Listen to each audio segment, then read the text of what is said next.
Hi folks, welcome back to the shop here at Project Pine Hills. Today we're talking about this Malco 7-in-1 Flip-Bit Set. It's part number MTP2. Now the P2 stands for Phillips number 2. It also comes in a square or Robertson bit, and with the T25 Torx bit, you can pick those different options. It's 4 3/4 inches long. We'll take a quick look at the back. You can see here that they have that part number again. It's cleanable and reversible. We'll talk about that, and it's made in Taiwan.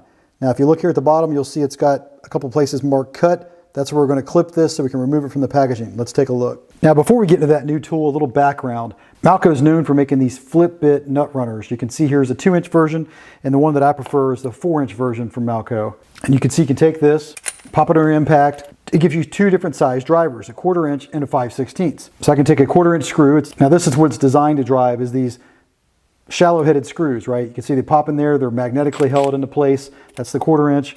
Now I can take this, pull this socket off, then you see it exposes the end. Here we have the magnetic tip, which you can quickly wipe off any magnetic shavings or any dirt or grease to clean it off. And then you can flip this around to the other size socket we have, which you can see is 5/16. So I can take a 5/16 screw, put it in there, and it's magnetically held there, and you can see that's how it works. So that's what Malco is known for. And then Klein came out with this 7-in-1 impact flip socket set. This one has a handle, but they've sold this in several configurations where you can just get this bit rail if you want and not get the handle. Lots of options. But then they updated this rail and they changed from 11/32 over to this new style that has a 9/16 socket on it. So Klein's had this for some time, and of course the idea behind this is that you have the same flip sockets on the end that you have with that Malco. You can see the little ball bearing there, a spline drive at the end, and you can flip these sockets around, and then you have access to 4 more sizes or 2 more sockets that you can remove off the rail. You can bring around and put them on the driver and use them. So it's a easy way to stow your sockets and have them on a single bit rail. So that's how the Klein works. And the Klein, of course, that has this adjustment where you can push out the socket just a little bit. You see it clicks into place, and then you can take a 1-inch long, 1/4 inch hex bit, pops right in there, and you can drive that with your impact. That's how it works. But now we have this option from Malco. So you can see Malco has something very similar now. And we just pop this top off. We can check out the driver. The difference is Malco has the Phillips number 2 built into the shank. So if I remove these sockets, take the top one off, take this one off, they're stowed on the rail, all of them are. We now have this number 2 Phillips shank drive, and on the end it has that ball bearing that Malco is known for in their other drivers. So it's the same style of setup here. You can see I have the original Malco here next to the new one, right? It's got the ball bearing there, that's what holds the sockets on. And so what you do is you take these sockets, I'll take the 5/16, their original one, the 5/16 1/4 inch, pop it on there, and that's what it's designed to do. And then you take this Phillips number 2 and you can put this in your impact, and you can see it locks into place, and you can drive that. So that's how it's designed to work. So similar to that Klein, and then you can take these other sockets and stow them on the shaft. And you get stows and stores very compact. Now what's not clear to me is when you get it in this configuration, Malco shows that you can drive this number 2 Phillips with an impact driver. And I'm not really sure. They show it on their website, and they show it in a video they have on YouTube, but you can take this, and I tried this, put it in the impact. It's got that ball bearing in it. You can push it in. It's not a typical impact driver, and you can drive it with your impact. And they show it with this number 2 Phillips screwdriver tip on the end in their illustrations. But I don't know that it's really designed for an impact. You can see it comes right out, but it does, if you work at it there, it will go in there, it will work. It just doesn't drop out. The tool is impact rated, according to Malco, so you can use it with an impact. But that's the part I'm not really clear on, is that I guess you can put this driver in an impact. Clearly, of course, this hex would work in a drill. They would grab right onto this, no problem, but they do show it in impact, so I'm not really clear on what they're illustrating there. And of course, the other thing I'm concerned about is how long would this number 2 Phillips last? Something that was pointed out on Morgan's Maintenance YouTube channel, and he's got a good point. Once this number 2 Phillips is worn down from running it on an impact, how do you replace it? You just can't buy a regular 1-inch long bit like you can with the Klein, right? So the Klein, you could easily replace the bit or putting a number of bits on here. The Klein has that versatility. You can change the bit out and put anything on here. If you want to put a Robertson bit in here or square bit, no problem. Pop it in there. So there's a quick comparison there for the 2 drivers side by side. Let's show them here together. So there they are side by side with the sockets pressed down. If you look here, you can see, because the Klein has to slide on the shank, right? The fact that this end socket can be pushed out and click into place, and you can put a regular bit in there, because you can do that with this driver. All of the sockets on here are longer, right? They they all have to accommodate the extra length here that this small socket can accommodate, even though they don't take advantage of it, right? If I pull one of these off and go up here, you can see the magnet shows here at the base of it, but if I push it out, you know, there's no purpose to it otherwise. So these two other sockets on here are longer, I think, just to ensure that they can work with the spline drive that's in here to accommodate the 5/16 and 1/4 inch socket. They can run a bit. So because of that, you'll see that all of the sockets on the Klein are longer. So you can see this one's longer. If you look up here at these two, you can see that the Malco is shorter. So it makes the Malco more compact because it's not accommodating bits up here, but you can see that it's longer because they have this #2 Phillips built into the shank. You also notice that the socket choices you have in here on the Malco, they're in line with the choices that you had on the original from Klein Tools. Klein had the 11/32 in here, just like they have 11/32 here on the Malco. So marked a little bit differently, a little different setup. So the Malco has more of a socket design from the version 2 of the Klein, but it maintains that 11/32 socket size. And what do I mean by that? You can see, what I mean is that you can see that if we look at one, let's just take one and look at it. So let's just take the smallest socket size and look at them, for example. You'll see here that, of course, the Malco is shorter, but it tapers and has the same socket size as the Klein. So if we put them end to end, the new version of the Klein came out with a shallower socket wall, and you can see they're about the same. So it has the characteristics of the new sockets from Klein, but it maintains that 11/32 size that's on the original. So there's a quick look at both of them here. And you'll see, and something interesting here, notice that the Malcos, they don't have any kind of beveled edge here like you'd see on a normal socket. It's straight right across. And that's because, as I mentioned earlier, that's designed to take a shallow headed screw, right? So if you're going to put in sheet metal screws, you can see here they have a very shallow head. There's not much bite you can get on that, so you wouldn't want to taper the edge of this socket. So Malco doesn't taper the edge of these sockets like you would on a traditional mechanics chrome socket that has these beveled edges, because you're dealing with those, again, those shallow screws. You're not dealing with something that you have a lot more bite on. I really think that's part of the benefit that the Malco came out with originally, is there's no beveled edge here. It gets a lot of bite on shallow screws, and of course the Klein carries on that same design. So you'll notice here they're very similar in style.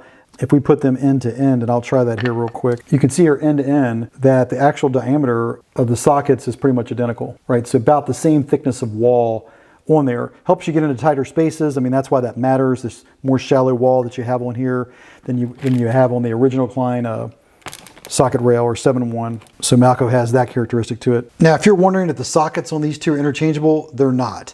You can stow the sockets from either Malco or Klein on the other rail, but you can't drive them. So the Malco cannot drive the Klein sockets, and the Klein cannot drive the Malco sockets.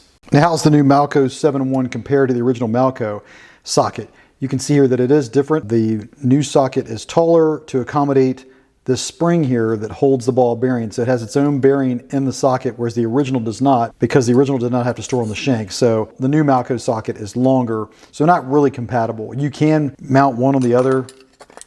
Like you could, technically they will go over, and you could mount, let's say, the new one on the old one, but the socket's really not the right depth, I think.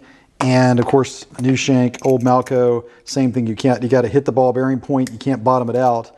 I mean, it'll work in a pinch, but as you can see, it shakes on here, so they're really not compatible. If you look at these side by side, you can see how the new Malco is longer than the original because of that ball bearing spring. Now, another difference between the Klein and the Malco sockets is you'll notice that the Malco, they've milled out the corners on these sockets, which helps reduce rounding off the corners of fasteners. If you look at the Klein, you'll see it has straight corners on it, whereas they have the rounded corners here on the Malco, and the original Malco has that same rounded corner design of the socket. Here's a quick look at the shank on these two 7-in-1 tools. You can see that the Klein, of course, it's 5 inches, and the Malco is just a little bit shorter. You'll notice they both have notches in them for the sockets. There's 3 notches in one place for each socket on the Malco. There's 3 notches there at the base. Notice the Klein only has 1 notch that those sockets can catch on. And at the tip here, you can see the different location of the ball bearing. That probably has to do with the fact that the Klein has to slip up and down here to accommodate the bits that it can drive with the socket on the 1/4 inch side. And you can see here the magnets on the tip. The quick comparison there, a quick look at the difference between the Klein and the Malco there. So very similar shanks on these two drivers. And of course the Malco has that #2 Phillips here on the end. Now the magnet strength of this Malco is a little bit less than the Klein, I think. You know, I try it here and I can break the Malco with a little less effort than the Klein.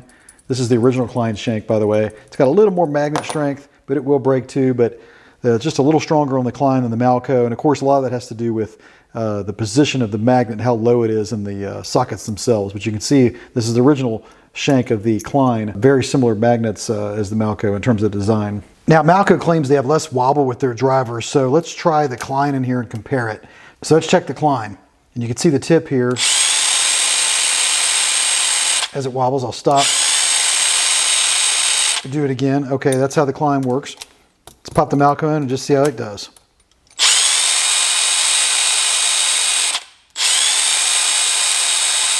There's less wobble on the Malco, I can see that. And by the way, I've tried this in a drill as well. It's the same result. Now, can you drive the Malco with a regular screwdriver handle? Yes. They sell one, Malco's Connect 3 handle, that you can buy separately from this. I'll have a link in the description. Let's look at how it fits into the Klein handle. You can see here it has a different setup than the Klein does. So it's got that ball bearing on it. And you can see here we can put it in. I can pull this cullet back, kind of work it in there, and it will work in. And it holds really securely. If I were to try to pull this out, you can see here from that Klein handle for the 7-in-1 impact that it's got it in there pretty good. It's not going to go anywhere. It's got a snug fit on it. And then of course, if I wanted to flip it around and drive it the other way with the socket on the end, you'll see it locks in there as well, right? So really good lockup, really tight in the handle. So you could run it with the Klein handle, or of course you could buy the handle that Malco sells. Let's take a look at how this fits in something like the Klein 11-in-1 ratcheting screwdriver, right? This screwdriver is designed to ratchet. You flip this ring right or left, changes the direction of the ratchet. That's the idea. It's a great tool here from Klein. So if I separate this, take the Malco here in this cullet that the Klein has, we pop it in here, get it as far down as I can there. You'll see it fits pretty snug in there. Doesn't really want to come out. And now I can ratchet these bits. So it will work well with the Impact 11-in-1 ratcheting screwdriver from Klein Tools. So that's another option you have for running this tool in addition to getting the handle from Malco. Now, will the Malco 7-in-1 work in the Klein 14-in-1 adjustable? That's the Klein that has the 12 bits stored in the handle. So we grab it here, we pull back the cullet, insert it, and it will grab each one of those click points. There's little notches, but if you push it in, okay, or go to flip the socket out, you can see the shaft pulls out. So there you have it. That's the MT-P2 Malco 7-in-1 Flip Socket Set. I'll have a link in the description. Let me know what you think in the comments. Do you think this is an improvement on the Klein? Are you going to run this? It is more compact. I think that's an advantage of it, though I'm not really clear on how this number 2 Phillips is supposed to work, and I'm not really clear exactly on how this works in an impact. Like I've showed here that it can work, but it doesn't lock into the impact. But interesting to see Malco's take on this. To my knowledge, Malco really is the one that introduced the flip socket, or at least in wide usage. So yeah, let me know in the comments what you think. Please remember to like and subscribe. All those actions help me to continue to bring content to you here on the Project Pine Hills channel. And with that said, I'll catch you in the next video.